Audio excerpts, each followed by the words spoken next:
कधीच नाही चुकणार तुमचे फेवरेट टीव्ही शोज झी5 सोबत, तेही एकदम फ्री।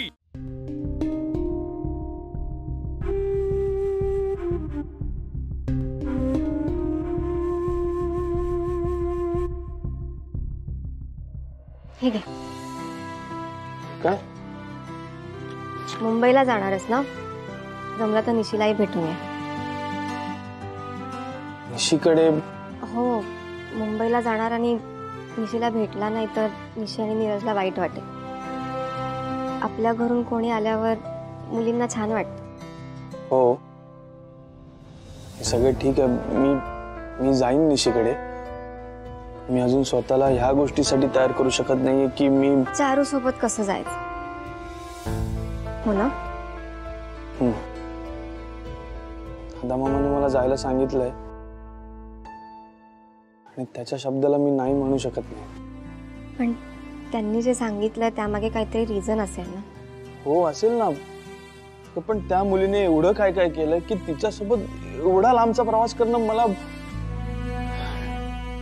मला जरा अवघड झालं। श्रीनिवास, सी आय अंडरस्टँड की तुला तिच्यासोबत जायचं नाहीये, पण किती झालं तरी तुझी चाइल्डहुड फ्रेंड आहे ना, मग मैत्रीसाठी जा। आणि तिला असं एकटीला सोडून कसं चालेल श्रीनिवास? सी, मी तुला हे आधीही सांगितलंय, तिने हे सगळं मुद्दाम नाही केलंय। शी इज मेंटली अनस्टेबल अँड आता तर तिला तिच्या वागण्याचं गिल्टही आहे। त्यात तू असा रिजिड वागलास तर सगळेच तिच्या अगेन्स्ट असं वाटून ती अजून डिप्रेशन मध्ये जाईल। तुला कळतंय का मी काय सांगतेय? बरं ठीक आहे, ते जाऊ दे। मला सांग, तिच्या जागी जर मी असते तर तू असाच शांत बसून राहिला असतास? नाही ना?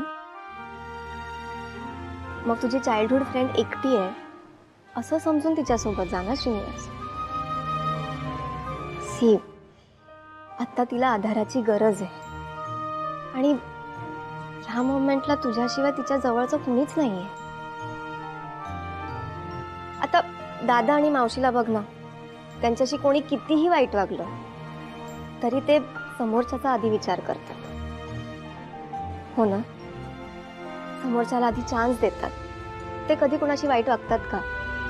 नाही ना? मग तुम्ही तुझ्या दादा मामांसारखा आणि माईसारखा वाग। काय झालं, असा का बघतोस? पूर्वी मला तुझा अभिमान वाटतो, कारण मला तू ना स्वतः उमाई सारखी वाटायला लागलीस। तिच्यासारखंच बोलतेस, तिच्यासारखंच वागतेस। तू माझ्या जवळ असलीस ना,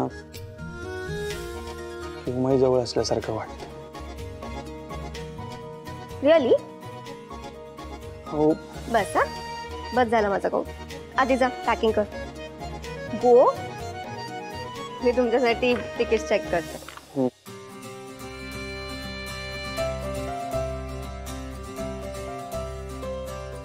रात्रीची ट्रेन आहे। रात्रीची ट्रेन। झी5 ॲप डाउनलोड करा आणि पहा सर्व एपिसोड्स एकदम फ्री।